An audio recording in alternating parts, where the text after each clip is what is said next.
Hello friends, welcome back to my channel Mukesh English. This is Mukesh Soni.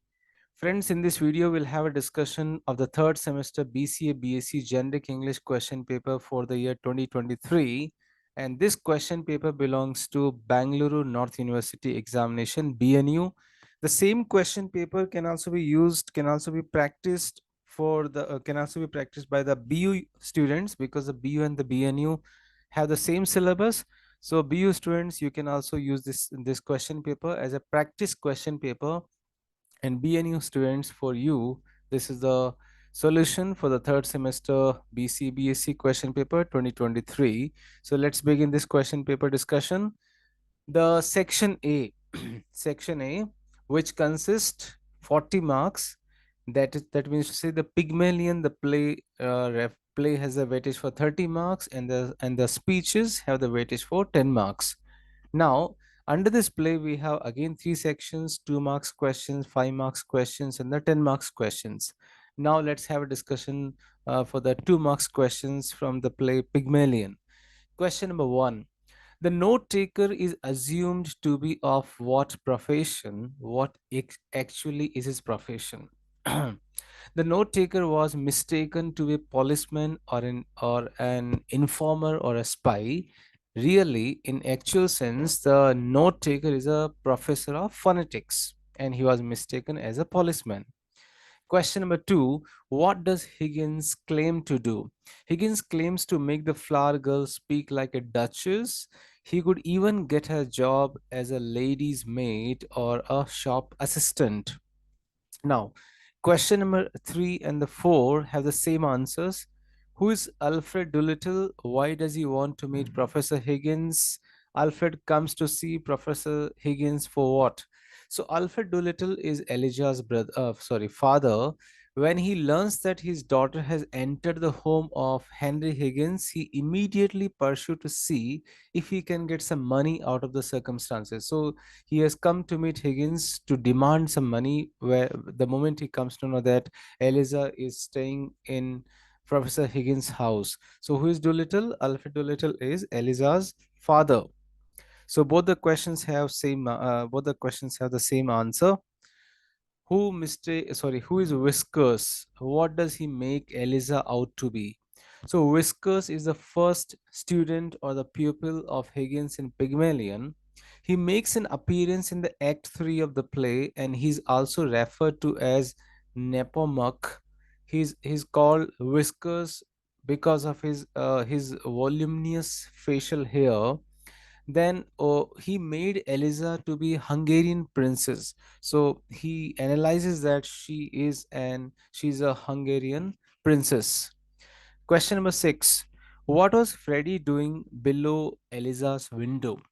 Freddie has fallen in love with Eliza and hangs around hoping to get a glimpse of her. So he's in love with Eliza. Last question for 2 marks. Eliza throws Higgins slippers at Mr. Higgins. She's very much angry, and out of her anger, she throws Higgins slippers at Higgins only. So out of these 7 questions, you need to opt here 2 questions and 5 questions, and each questions has the weightage for 2 marks. Now let's have a discussion. 5 marks questions. So you have plenty of choices, especially in the BNE question paper. Students are too lucky compared to BU students. So you have a lot of choices here. Question number 1: what was Mr. Higgins' opinion on marriage and women? Pickering questions. If Higgins is a man of good character where women are concerned, Higgins admits that he has never known how to deal with women, because the moment you let a woman into your life, she becomes jealous, exacting, um, suspicious, and a damn nuisance. That's his opinion. Furthermore, he says the moment he becomes friends with a woman, he becomes selfish and tyrannical. Thus, he is a confirmed old bachelor, and he plans to remain one, means to say single. He doesn't want to mingle. And he assures Pickering that he will not take advantage of Eliza. Higgins wish Higgins wishes not to get married because his dislike towards women because of his dislike towards women. Marriage is not out of love, but rather for social status, according to Mr. Higgins. Question number two. Describe the flower girl. Bernard Shaw describes Eliza as generally dirty, with her hair in need of washing and her teeth in need of dentist. She wears a soot covered hat, shoddy and coarse clothing, boots that are much the worse for wear. All these items mark Eliza as a member of the lower class. Cleanliness, well cared for teeth, and decent clothes cost money, not readily available to the poor. More than clothes or cleanliness, however, Eliza's Cockney accent and unschooled vocabulary mark her as a lower class. As Higgins asserts, it is her curbstone English that will keep her in the gutter to the end of her days. So that's about the flower girl, Eliza Doolittle. Question number three. Write a note on the relationship between Eliza and Mr. Doolittle.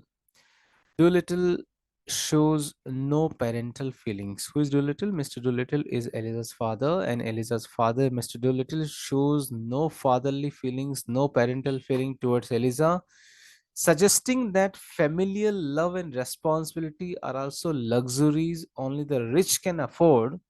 So he and her sixth stepmother turned her out of the house to earn her own living, and Doolittle has not seen Eliza for 2 months. He explains to Higgins that as a daughter, she is not worth her keep, describing his relationship with Eliza in monetary terms. That means to say he can't afford to look after his own daughter. So he throws her out. Doolittle's purpose in visiting Higgins is to see what money he can get out of Eliza's new situation in the house on Wimpole Street. As Mr. Doolittle says to Higgins, he says, "Well, what's a £5 note to you and what's Eliza to me?" So that shows that he does not show any fatherly feelings, he doesn't have any emotions, he gives more importance only to money, money, and money. Further, his attitude does not come as a complete surprise. Earlier, Mrs. Pierce tells Eliza to go home to her parents. Eliza's feelings about her father are very much clear when she says that I ain't got no parents. They told me I was big enough to earn my own living and turned me out. Later, encountering her father after bath, she guesses correctly that he has not come out of fatherly concern but to touch Higgins for money. After Doolittle leaves with his £5 note, so he receives £5 note from Mr. Higgins, Eliza says very firmly in a tone where she sounds like the parent, and she says, "I don't want never to see him again. He's a disgrace to me." So that's a attitude, that's the opinion of Eliza towards her father, Mr. Doolittle. Question number four. Explain the relationship between Mr. Higgins and his mother. Higgins is an only child. Mrs. Higgins is his only surviving parent. He is well educated and treats women poorly except for his mother, who he looks up to and shows complete respect. As a mother, Mrs. Higgins lets her son live his own life. That does not mean that she doesn't offer advice or neglect to tell him when he is wrong. She does not agree with him just for the sake of it or to keep the peace. She goes on her way in the same way Henry does. But she never backs down and she never allows him to intimidate her. So the relationship is actually pretty very much typical. She does her best to explain to the son that Eliza is not an object or his possession, that he must treat her equally to others, taking into account her feelings. The mother also truly loves her son, although she is truly upset with his manners, language, and behavior. From some points of views, Mrs. Higgins is a traditional mother figure who cares the most about his son. She tries throughout the story to warn the son of the consequences of his actions. So she's very much careful. She shows a lot of concern for her son. Last question for 5 marks. What were Mrs. Higgins' concerns with respect to Eliza? Higgins' mother, Mrs. Higgins, is an intelligent and independent woman with a high position in society. She hosts the Insford Hills at a rich home, even though the woman is truly upset with Eliza's presence. She's always kind to her. She merely knows what it means to be a woman in London of those times, and she's afraid of the future that waits for Eliza. Even more, she does her best to explain to the son that Eliza is not an object or his possession, that he must treat her equally to others, taking into account her feelings. One more fact that proves that Mrs. Higgins is truly a kind and sympathetic person is that Eliza listens to her when she wants good advice for an old lady. She feels that the lady is sincere with her desire to help and find the support, talking with her about the problems. So these are the 5 marks questions. Now we are moving to the 10 marks questions from the play, the Pygmalion. Let's begin. Quite lengthy answers. Discuss Eliza's transformation in the play. Answer begins. In the play Pygmalion by George Bernard Shaw, Eliza experiences a type of transformation. Before Eliza first encountered Mr. Higgins, she was a dirty, improper, poor young girl. During her time with both Mr. Higgins and Colonel Pickering, Eliza did change. Her change seems so go in somewhat of a cycle. For the first few weeks of her stay, she questioned everything that Higgins asked her to do. She simply was unable to see how they would help her. Later, Eliza begins to understand that even though Higgins' ways are so harsh, he is doing his best to teach her and he deserves some cooperation. After the ambassador's the party, we see more of the old Eliza because her task is finished. She starts to worry again, and since she has grown attached to Higgins and Pickering, she's so upset that they still see her as something of little value. Eliza's upper class speech and manners can be observed, but her inner confidence is what changes the most. In the beginning of Higgins' study, Eliza feels that she has to impress Higgins by making sure he knows that she arrived in a taxi. Eliza does not understand Higgins' personality at first and feels like he's being specifically mean to her. During her lessons, Eliza works so hard she begins to regret allowing herself to put up with Higgins as a teacher. Her hatred towards the men disappears a little bit when she realizes that she can only accomplish her dream of working as a lady in a flower shop if he shapes her into a lady. She tried to hide the anger built up because of Higgins and think of him as more of a friend. She does not realize at first that Higgins takes pride in his work and not his student. She soon realized that Higgins' investment in her was merely a tool used to enhance Higgins' reputation in society. Higgins showed no appreciation towards Eliza as he repeatedly boasted about his success and he not once acknowledged her. Higgins was able to transform Eliza into a lady, but what he did not realize was that he had slowly been making Eliza a stronger person. During the process, his constant beating on Eliza made her realize that She did not deserve his disrespect. She begins to stand up for herself and believe her worth. This is illustrated in Eliza's throwing the slippers at Higgins. Eliza finally stands up to Higgins and does it in a bold way. Higgins was able to change Eliza. Originally, she was an innocent girl trying to stay alive. Higgins, through the introduction to a proper lifestyle, had altered Eliza's way of thinking. It was good for Eliza to become stronger as she did. At the end of the play, she becomes overpowering to Higgins. Her beauty becomes irresistible as Higgins realizes that she's leaving. It took the threat of Eliza leaving for him to see his true feelings towards her.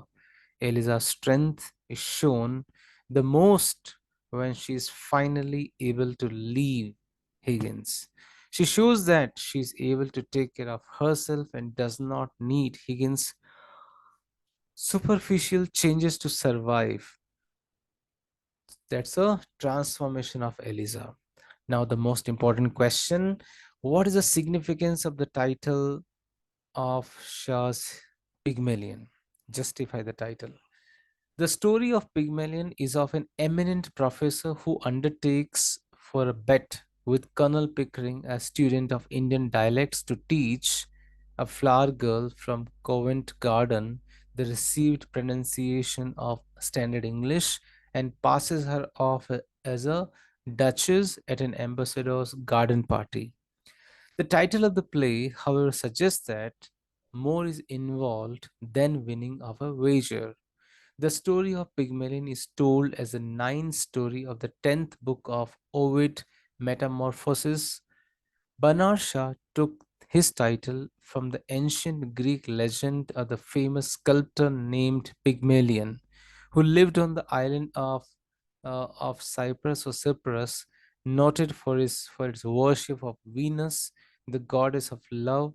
He was disgusted by the behavior of the women of Amethyst and as a result resolved never to marry but to devote himself to his art. So he became so proficient a sculptor that he made a statue of a woman so beautiful and fell in love with it. At his prayer, the goddess Venus transformed the statue into a live woman called Galatea, whom he then married. Banasha uses a classical title to remind his audience that he's a dramatist in the classical tradition and that he's investing into the parameters of a myth, a play of ideas.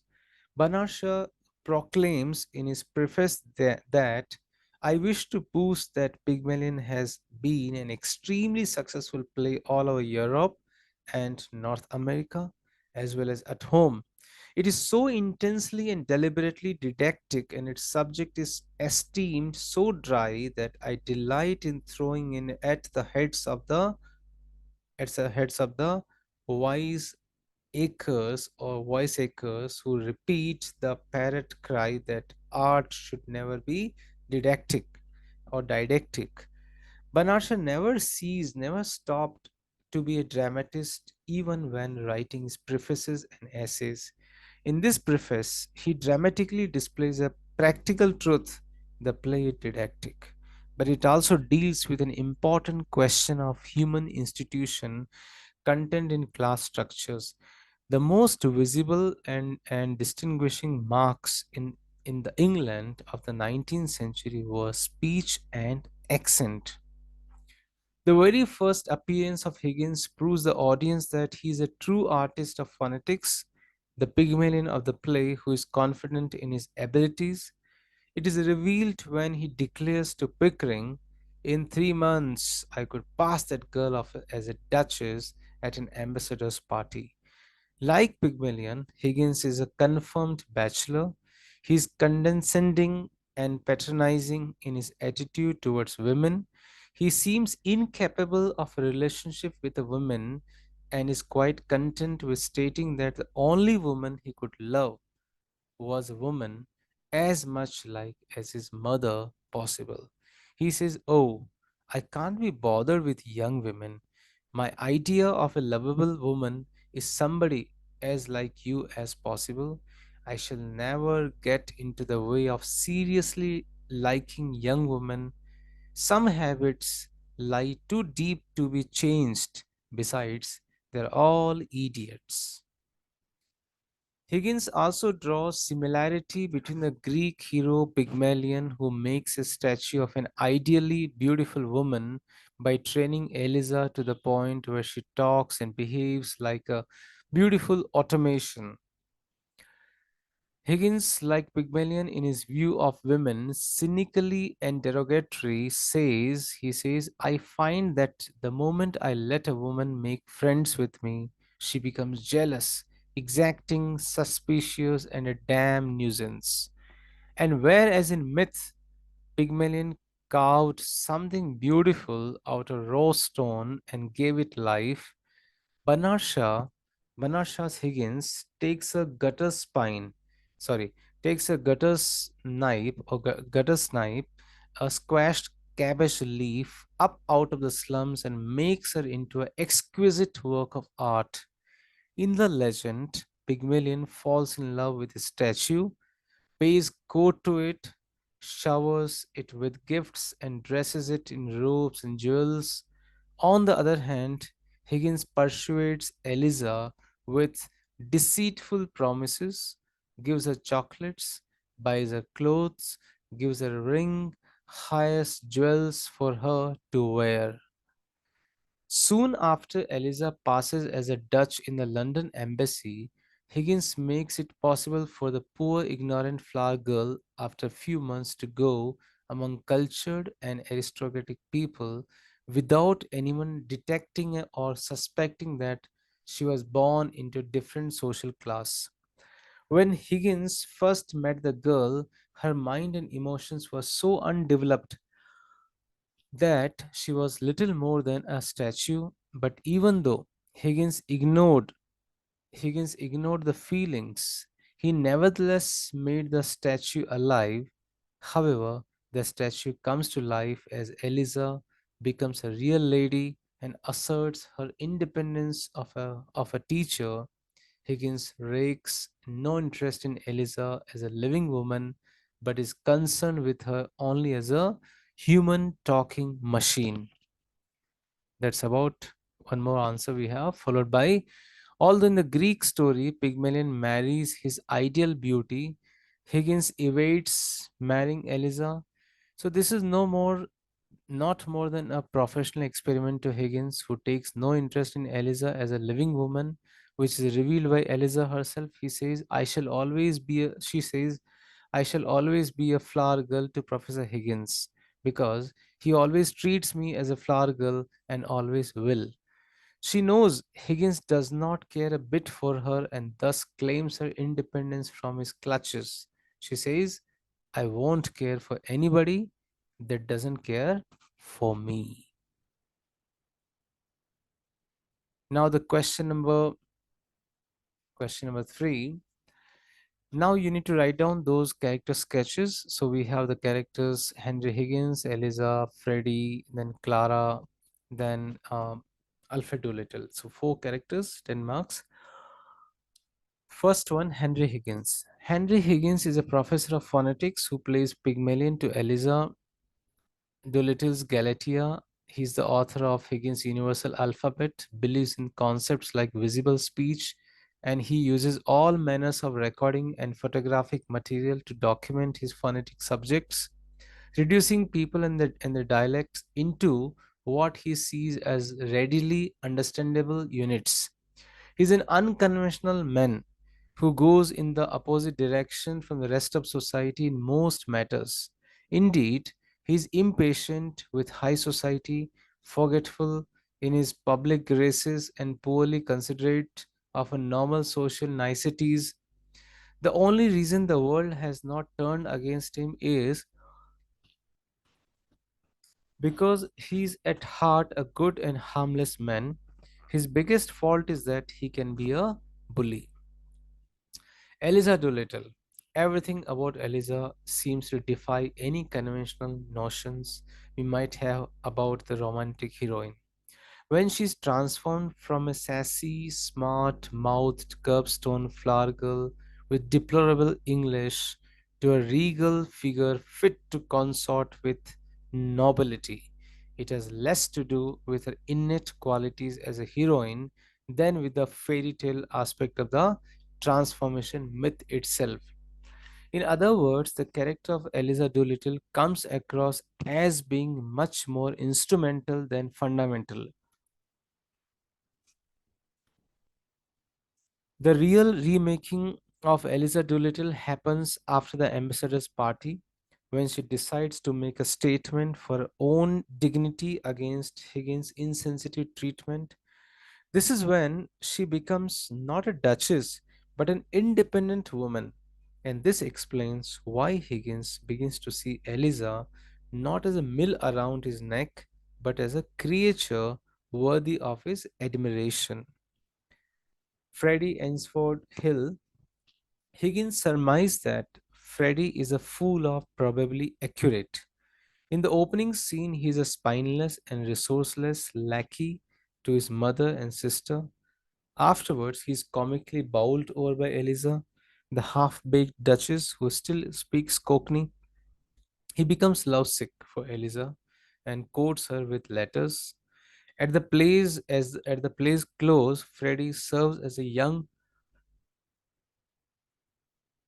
At the play's close, Freddie serves as a young, viable marriage option for Eliza, making the possible path she will follow unclear to the reader.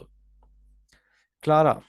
Who is Clara? Clara is Ainsford Hill's obnoxious daughter, who, though failing to inherit the wealth of the privileged, has inherited all its snobbery. She discovers that she can gain the respect and friendship of others by being honest with them rather than putting on airs after reading some H.G. Wells. Her discovery is a kind of an accident, as a mother and the rest of her acquaintances never bothered to point out her shallow insincerity. Alfred Doolittle, the last character for this question. Alfred Doolittle is Eliza's father, a common dustman who begs for change to spend at the pub. He convinces Higgins to give him £5 for the use of his daughter by surprising and impressing him with his unconventional, compelling morals. Higgins mentions him to be a philanthropist who dies and wills Doolittle £3,000 a year to lecture for his moral reform league. This cat this catapults Doolittle into middle class, causing him to marry his long-time lover and take on the responsibility of lending money to the people who used to beg from. Now we have, so friends, this is how these are the 30 marks questions from the play Pygmalion, and in the description box you can see all the questions answers for Pygmalion and the summary of the Pygmalion. In the description box you can see the links. Now we are moving to the speeches, and here again you have four questions, and out of four questions you need to answer two questions each for 1 mark. So let's begin it. I have tried to quote the original extract. According to Priyanka Chopra, how does one overcome one's fear? Priyanka Chopra says success and failures go hand in hand, and at some point in your life you will taste failure. The trick is not to let failure beat you. You have to pick yourself up and carry on. As an actor, she says, as an actor, I have faced failure many times. Every time my film has failed at the box office, it breaks my heart because of all the hard work and love I invest in my films. But I can't let a failure stop me. I love what I do, and so I pick myself up and move on to the next film and invest the same amount of love and hard work and hope that it will click with the audience. And I will never let failure stop me. I will never give up on the chance to taste success. So she says very frankly that you should never allow failure to overpower you. You should try to neglect failure and keep working. Success will touch your feet. Explain the philosophy Kiran Bedi inherited from her parents. Kiran Bedi followed her father and mother as role models. Once they said life is on an incline. You either go up or you come down. And the second, 1 minute, and the second thing which stayed with her, which became her philosophy of life, which made all the difference, that is very important line. 100 things happen in your life, good or bad. Out of 100, 90 are your creation. They are good, they are your creation. Then enjoy the 90. If they are bad, they are your creation. Learn from it. 10 are nature sent over which you can't do a thing. It's like a death of a relative or a cyclone or a hurricane or an earthquake. You can't do a thing with about it. You have just got to respond to the situation. But that response comes out of those 90 points, since she is the product of the philosophy of 90 bar 10. Secondly, life on an incline. That's the way she grew up to be the valuing what she got. She is a product of opportunities, rare opportunities in the time of 50s and the 60s, where the girls didn't get, they were very much conscious of the fact that what the parents were thinking was very much unique. So because of all her best school friends were getting married and by dowry, here she, Kiran Bedi, was with a tennis racket and going to school and knowing and doing all kinds of extracurricular activities. This is how Kiran Bedi's parents have played a vital role in her life.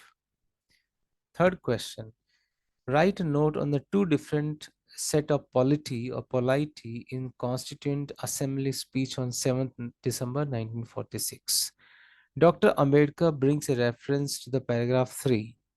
According to the paragraph 3, in this country there shall be two different sets of polity. One at the bottom, the autonomous provinces or the states or such other areas as care to join a United States. These autonomous units will have full powers. They will also have residuary powers at the top, and over the provincial units, there will be a union government, and it will have certain subjects for legislation, for execution, for administration.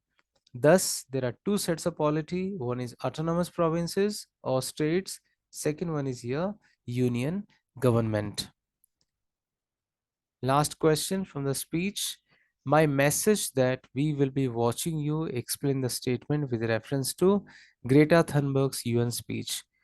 This speech was delivered on 23rd September 2019 at the United Nations Climate Action Summit in New York. As it seems from her words, Greta's purpose was to accuse the older generations of failing the younger ones and stealing their childhood with their empty phrases. Greta Thunberg says that her dreams in childhood are stolen with the empty words. People are suffering and dying. The entire ecosystem is collapsing. She further warns that we are in the beginning of a mass extinction, and all of us are speaking about money and fairy tales of eternal economic growth. She focuses on the increasing emission in the CO2. As it seems from her words, Greta's purpose was to accuse the older generations of failing the younger ones and stealing their childhood with the empty phrases. What is more, she was there to make young people understand the whole horror of the situation and let them know that now it is only their task to solve the problem. Last question. According to Swami Vivekananda, how would the society have been far more advanced? So, speaking about society, Swami Vivekananda says sectarianism bigotry and its horrible descendants. Fanatism have long possessed this beautiful earth. They have filled the earth with violence, drenched it often and often with human blood, destroyed civilization, and sent whole nations to despair. Had it not been for these horrible demons, human society would be far more advanced than it is now. But the time has come, and he says, I fervently hope that the bell that tolled this morning in honor of this convention may be death knell of all fanaticism, of all persecutions with the sword or with the pen, and of all uncharitable feelings between persons wending the way to the same goal. So these are the 10 marks questions. So we have discussed here 40 marks questions out of 60 marks. Now the section B is where more focus is on the development of speaking, listening and writing skills. And this section B has a weightage for 20 marks. So here the first question where you need to do the PowerPoint presentation. So you can pause the video and you can go through. You need to prepare 5 to 6 slides. You can prepare like this. You can design up your slides and you can draw it. You can use a color pencils.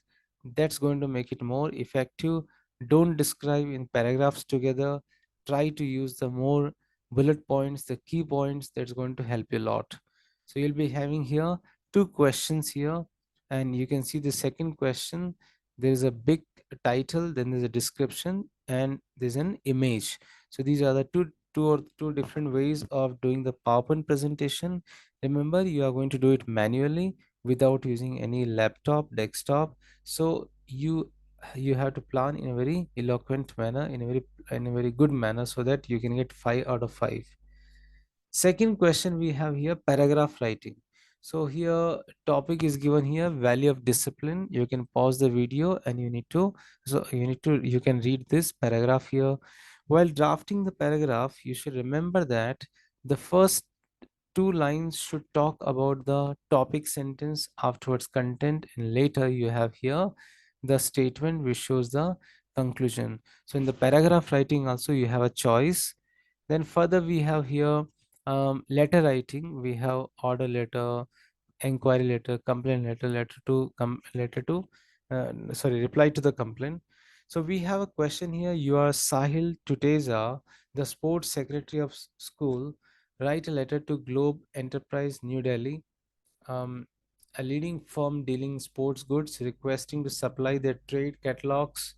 You may mention the items you intend to buy and ask for a discount. So the very first, Sahil Tateza, is the sender's address. Then we have date. Then we have receiver. Then we have dear sir. We have subject, inquiry for catalog. Then afterwards we have here the body of the letter. Then thank you, yours sincerely, yours faithfully, yours truly. Anyone you can use it. Then secondly, second question earlier was is the inquiry, second is the order. Write a letter to the Karnataka Carpentry House to place an order for 1000 wooden chairs for your company. So I've done a mistake here. um Actually it is not 1000, it is 50 wooden chairs. So kindly makes this correction. So sender's address Mehta Electricals. Then we have date format. You can look at the date format. Afterwards we have the receiver's address here. Then dear sir, we have subject here 50 wooden chairs, not 1050. So with reference to your catalog received on 10 January 2024, we have gone through the various models of wooden chairs. After discussion with our team, we have decided to order the following wooden chairs. We expect these mentioned chairs to reach us by 31st January 2024, as we are expanding our business in other location. So these are the letter writing questions, and I have already done how to write a letter, which are the different types of letters, and the letter writings links you can see in the description box or in my playlist also. Then up next we have here the advertisement writing. Sita Travels 2020 22 2027 or 227, Jagriti Enclave. So you need to do a you need to draft a kind of an advertisement where you can show that you are conducting 14 days trip where 10,000 rupees per person. So you can mention like this. You need to give a title: trip 3 nights 4 days, highlights, breakfast, etc. Trip includes so and so. Contact Sita Travels or any of the travels company's number. Last question we have here: if you don't want to attempt this, if you don't want to attempt the advertisement writing, you have a choice here. You can use the brochure writing. So design a brochure in not more than 50 words for your school library on the value of school books and good reading habits. So you can also do like in such a manner: you can draw it, you can decorate it, you can use the color pencils, but don't copy, use your own creativity. Here you will be getting marks because of your creativity. So friends, this is how I have solved the 2023 BNU question paper of third semester B.Sc BCA, and the same question paper can also be used as a practice question paper by BU students. BU students, you can also use this question paper as a practice paper, as both the universities have the same syllabus. So I wish you good luck for the examination. If you like the video, click on the like button. If you are not yet subscribed my channel, please do subscribe. Thank you once again.